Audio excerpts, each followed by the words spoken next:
Welcome to this Excel Basics video tutorial. In this tutorial, I'll be showing you most of the basics that you need to know in order to get started using Microsoft Excel. And the version of Excel that I'm going to be using in this tutorial is Excel 2016 for Windows. Having said that, if you're using a different version of Excel, maybe an older version or even a newer version, or if you use Excel on a Mac, there will be some slight differences, but for the most part, I would say 95% of what I show in this tutorial will be very applicable to you and your usage of Excel. So I simply clicked the icon here to get started using Excel, and Excel now would like me to make a choice. It wants to know if I would like to open up an Excel template or simply open a blank workbook. You can see that there are lots of templates to choose from. This is a Welcome to Excel tour, and it's a good way to kind of learn some of the basics of Excel, but that's why you're watching my video, so I'm going to skip that one. There's a cash flow analysis, there's email insights, stock symbols, there's a sales invoice, there's a budget in here. Here it is, a family budget. There's all sorts of great Excel spreadsheets that you can just open up and start changing the data, start using it that way. So I would encourage you to browse and explore these templates that are available to you. In addition to the 30 or so templates that you have here, there is an option to search online templates. So I'm going to do a search for budget. And you can see it comes up with even more budgets. You're not limited just to the one family budget. There's a whole bunch that you can choose from. Over here on the right, there's categories that you can sift through, and you can select the specific kind of budget or spreadsheet template that you would like to use. If you find one that you do want to use, you can just click on it and click Create, and it will make a copy of that as a spreadsheet that you can open and use in Excel. So please do spend some time exploring what's available, and in many cases, much of the work is already done for you. You can simply use somebody else's template and adjust it for what you need. Now, templates are very useful, but having said that, I think in order to really learn how to use Excel fully and properly, it's best to start with a blank workbook. So I'm just going to double click on that to select a blank workbook and open it up. And the first thing we need to do is learn about the layout that we have in Excel 2016. There are certain terms that you're going to need to know. First of all, across the top we have some tabs. Okay, we have the Home tab, the Insert tab, Page Layout, and more, as you can see. Each of these tabs is pretty important. And when you click on a particular tab, it opens up a ribbon. Okay, this is the ribbon for the Home tab. If I click the Page Layout tab, I get the Page Layout ribbon. Now each ribbon is divided up into groups. So you can see I have a Themes group, I have a Page Setup group, a Scale to Fit group, and these are all on the Page Layout ribbon. And I get to that ribbon by clicking on the Page Layout tab.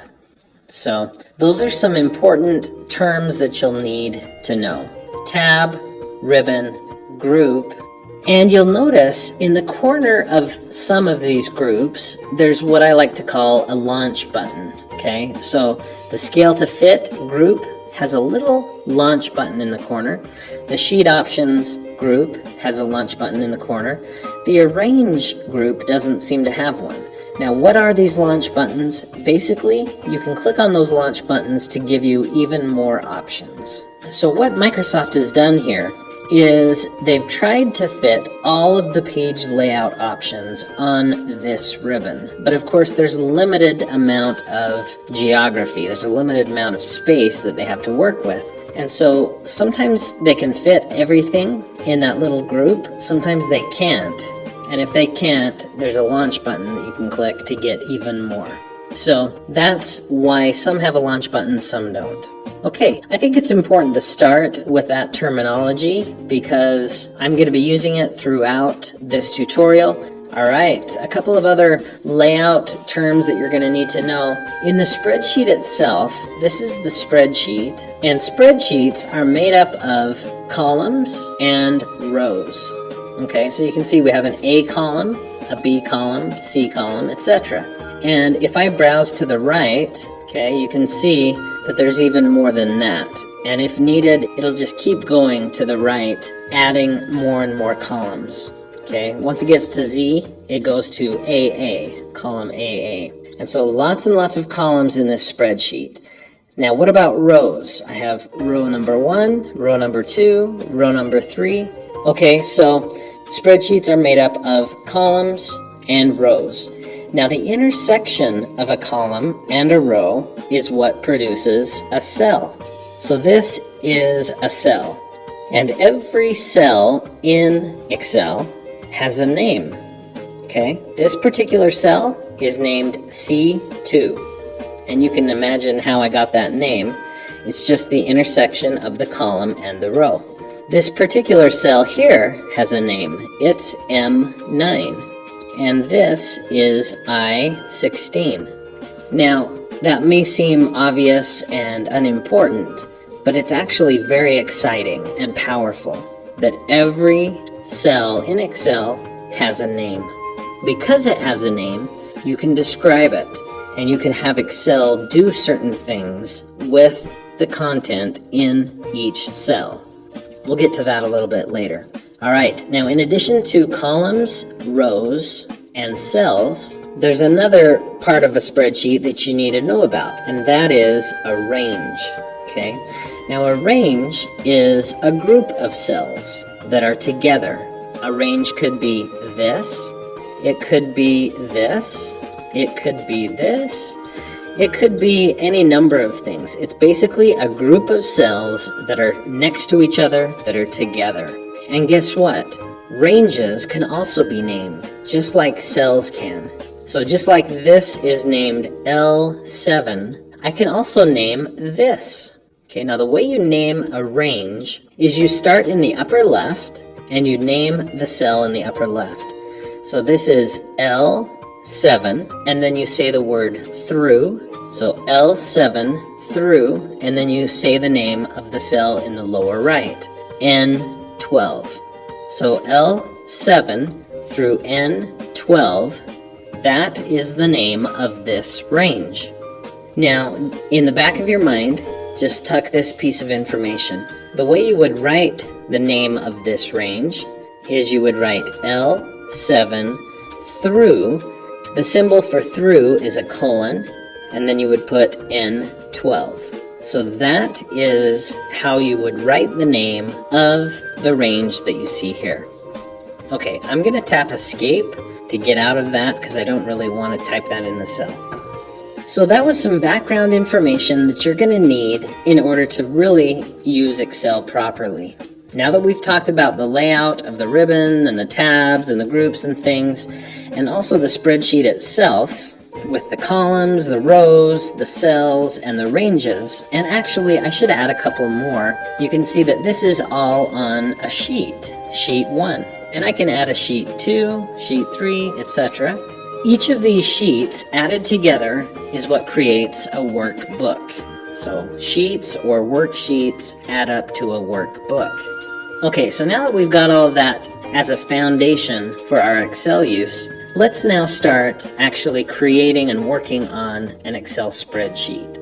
Now, to make this a little bit more interesting for you to look at, I'm going to zoom in a little bit. So I'm going to use this slider in the lower right corner, and I'll just click and drag to zoom in on my spreadsheet. Okay, so that should be a little bit easier for you to see. And now I'm going to click on A1 and enter some data in this A1 cell. And just as an example, let's say I want to use Excel to create an inventory of my movie collection. Okay, now this could be anything. If you're a teacher, maybe this is the supplies that you have that you loan out to the students, or if you're a secretary at a school, let's say you're in charge of keeping track of the supplies at the school, whatever it might be. But let's say I want to do an inventory of the movies that I own. First thing I want to do is maybe put a little title in there. So I'm going to type in A1 and I'll type movie inventory. And you'll notice that my text is bigger than the cell itself. It goes too far to the right. But you know what? Don't worry about that. just hit enter or return on the keyboard, and I've successfully entered my first data into this spreadsheet. Now, it looks like these words, movie inventory, are spilling over from A1 into B1, but in actuality, that's not true. It's an illusion. Both of these words are stored in A1. If I click on B1, I could type in B1 and hit return or enter, and you'll notice that movie inventory is still stored in A1. Okay, so they don't interact, they don't interfere with each other. So no need to worry if your text is too wide to fit in A1. But having said that, sometimes making your spreadsheet look nice actually helps you use it better. So let's talk about how I could maybe fix this. It's not really a problem, but how could I fix it if I want to make it look a little nicer? Well, what I can do, I can stretch out any column or even any row if I want to by just putting my mouse between any two column letters. So this is column A, column B. Put my mouse between the two, right on the line or very close to it, and you'll notice that my mouse cursor changed into a double-sided arrow. That's a good sign. So now I can click and drag to stretch that out to make it wider. Now you may have noticed when I entered movie inventory into that cell and I hit enter or return, it automatically moved me down. In Excel, when you tap enter or return, you move down the spreadsheet. If you want to move up the spreadsheet, you can hold shift and hit enter or return and it will move up. Okay, so shift enter or shift return moves up, enter or return moves down. Now, what if you want to move to the right? Maybe I want to type something in B1. What I would do is I would tap tab. Tab moves you to the right. So I could enter more text there and then tap tab and enter more text there and just keep tabbing over. What if you want to move left? I bet you can guess what it is. You would hold shift and tap tab. So shift is basically used to do the opposite of whatever it would be otherwise. So enter, return is normally down, but shift, enter, return is up, tab is to the right, shift, tab is to the left. Another way you can navigate throughout the spreadsheet is by using the arrows on your keyboard. If you find the up, down, left, right arrows, you can just use those to move up, down, left, or right. It's a little bit more awkward than using enter or shift enter, but that's another option. And of course, you can also use your mouse to click on where you want to go. But I'll tell you, if you can learn to use Excel simply with the keyboard without using your mouse very much, it's really going to go a lot better for you. So I've got my title in there. Now I'm going to click on A2 and I'm going to type in the word title. That's where I'll put the movie title. Now I'll tap tab to move over to the right, and I'll put in date purchased, tab again, rating, tab again, value, tab again, genre, and tab again, location. And that will store quite a bit of information for me about my movie inventory. Alright, with that last one, when I hit enter, it moved me down and it moved to the left, expecting me to put in the first record, is what they call it. And the first record would be the first movie. So let's say I put in Star Wars. Again, I could tap tab to move over to the right. I could say, okay, I purchased it 2007. It's rated PG. It's worth maybe $5. And it's science fiction. And it's located in the living room. Okay, so that's an example of data entry, how you can enter data into a spreadsheet by clicking on a cell or somehow getting on a cell, typing, and then hitting either tab to move to the right or enter to move down. Now, as another example, I'm going to type in another record and I'll put in some other information here. And at this point, let's say I notice a misspelled word and I would like to fix that. Okay, you'll notice that I misspelled empire. If I click on cell A4 to try to fix that misspelling, watch what will happen. As soon as I type, it erases what was there. Okay, the reason why is because when I clicked on that cell, When you click on a cell, anything that you type replaces what is there already. It deletes what's there and then replaces it with whatever you type. So there's a distinction I need to tell you about. There's a difference between being on a cell and being in a cell. To get in a cell, you have to double click on it. Okay? Notice what happened when I double clicked on that cell. It actually jumped me inside the cell, and now I have a cursor that's flashing. And I can click, or I can use the arrow keys to move that cursor where I want it to be. So there is a big difference between being on a cell and being in a cell. In this case, I don't want to be on the cell. I don't want to replace all of the text in this cell. I want to click twice quickly. Now I've jumped inside it and I have this cursor and I can move it where I want it to be, fix the misspelling, hit return.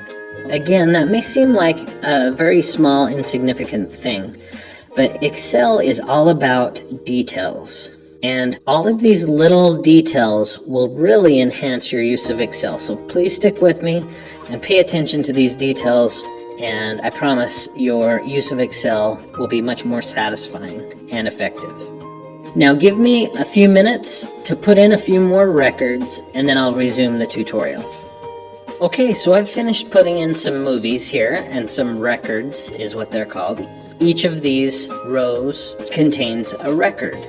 And to help you see this a little bit better, I'm going to zoom back out a little bit so you can see I've put in quite a few movies here.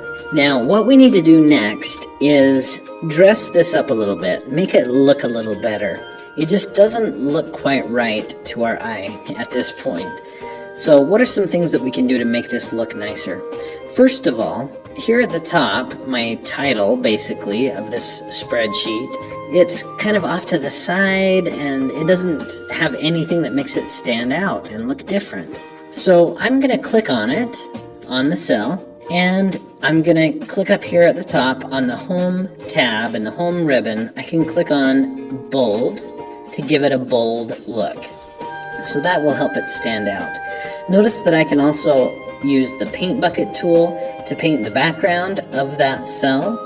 I may or may not want to do that. In this case, I don't necessarily want that. So I'm going to click the arrow next to it, and I'm going to go to No Fill. I could also change the color of the text itself. Okay, so that is also an option. I'm going to go back to black in this case. In addition, I could italicize or underline. Those are all good options to have.